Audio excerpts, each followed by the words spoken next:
लेकिन जब से मोदी जी आए हैं, जब से जयशंकर जी आए हैं, अमित शाह जी आए हैं, हम ये साबित नहीं कर सके और आज यूनाइटेड नेशन में एक सिक्योरिटी काउंसिल का महत्वपूर्ण पद पाकिस्तान को दिया गया। बहुत से राष्ट्र जो है वो पाकिस्तान के साथ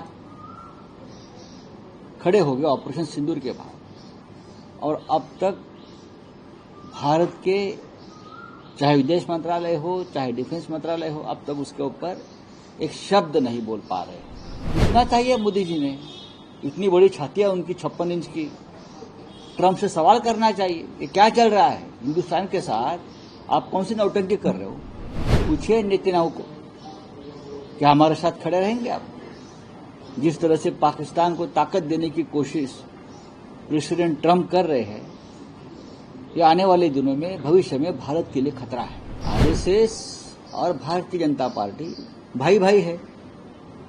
अब दो भाइयों में क्या होने वाला है अंदर मालूम नहीं। अब भाई भाई में झगड़ा भी होता है ना।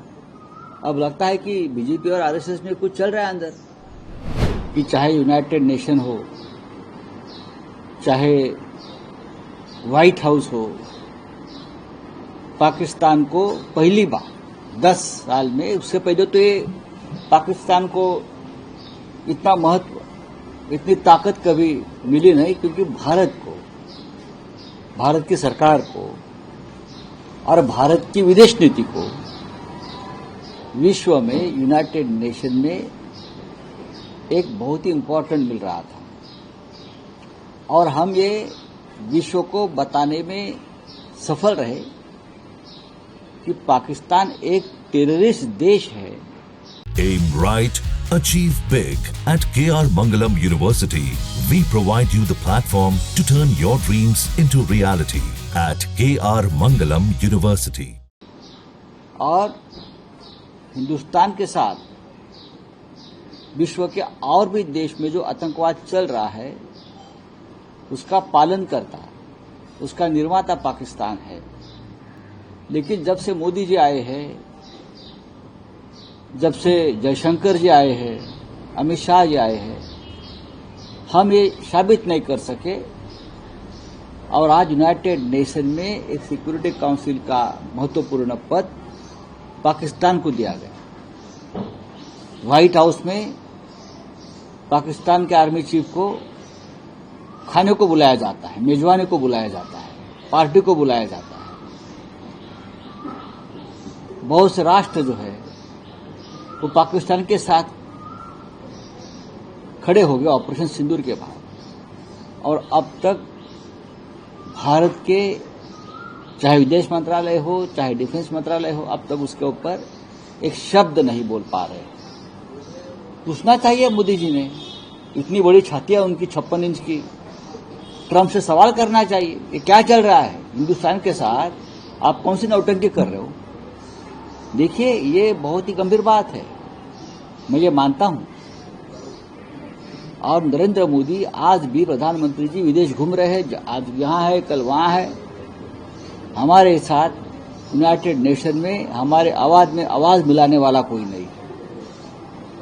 पूछिए नेतन्याहू को, क्या हमारे साथ खड़े रहेंगे आप? जिस तरह से पाकिस्तान को ताकत देने की कोशिश प्रेसिडेंट ट्रंप कर रहे हैं, ये आने वाले दिनों में भविष्य में भारत के लिए खतरा है। सर, आरएसएस की मीटिंग है दिल्ली में। हाँ, मोदी जी आरएसएस की 3 दिन की मीटिंग है दिल्ली में। किसकी? आरएसएस की। हाँ, सर, आपकी मीटिंग है क्या? उस मीटिंग में आपको लगता है जो मंथन हो रहा है, मोदी जी है 10 सबसे बड़े दौरे पे गए 10 दिन के, और ये जो मंथन है बीजेपी राष्ट्रीय अध्यक्ष को लेकर, वो नहीं हो रहा है सर। बात ऐसी है, मोदी जी हिंदुस्तान में कब रहते थे? वो दौरे पे रहते हैं ना। उनके पास टूर एंड ट्रैवल मिनिस्ट्री भी होनी चाहिए स्पेशली, और ट्रैवल टूरिज्म के एम्बेसडर देश के होने चाहिए, और बताना चाहिए मन की बात में कि हमारे भारत की जनता ने कौन से देश में जाना चाहिए, कहाँ रहना चाहिए, क्या खाना चाहिए, कौन से होटल में रहना चाहिए, कहाँ कंसेशन मिलता है। मोदी जी देश में है कहाँ? महाराष्ट्र में 3 महीने में 1000 किसानों की आत्महत्या हो गई है। कि मोदी जी को मालूम है?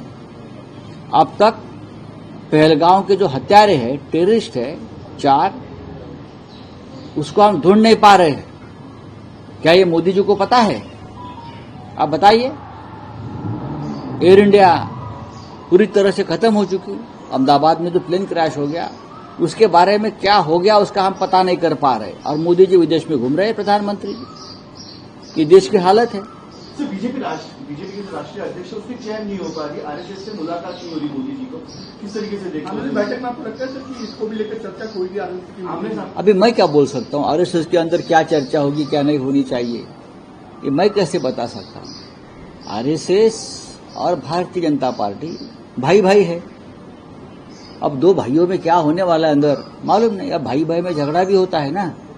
अब लगता है कि बीजेपी और आरएसएस में कुछ चल रहा है अंदर, लेकिन अगर आरएसएस अगर मन में लाता है तो बीजेपी को सबक सिखा सकते हैं, क्योंकि आज जो बीजेपी आपको दिख रही है वो तो आरएसएस के कार्यकर्ता की ताकत के ऊपर इतनी जीत मिले उनको।